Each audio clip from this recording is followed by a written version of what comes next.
Electric short circuit tagi haurakpa oigani haina chingnaba mai chakpage thodok amada imung amagi yumgi chakshang ga punna thamba godown ama ngarang numidang ya changlakpada meina tumna chakhre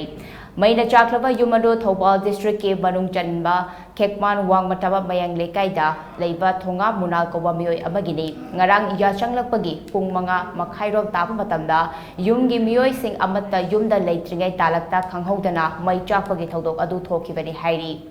May aduna yumgi atay saruk sing lansilaktringaida laikay miyamna may kanba ngamopani hairi. Thodok adugi matangda munal giloy nabi longjam ningol thongam ongbi sardana haikibada. Thodok aduda mahaki yona bathamba fi sing ka aduda thamba potla pumnamak amadi sale yauna lupa lak mga rungi mal chang pumnamak may na tumna chakhre haina ningamdaba wafam sing fongdorake.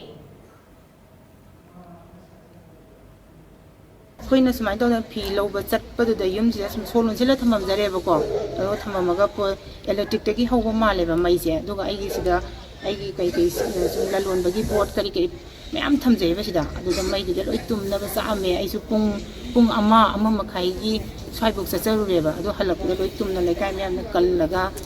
leibira me ba aigi gem se aduga loi tumna saame pochai man chang punamak na ngarong gi pot yau saga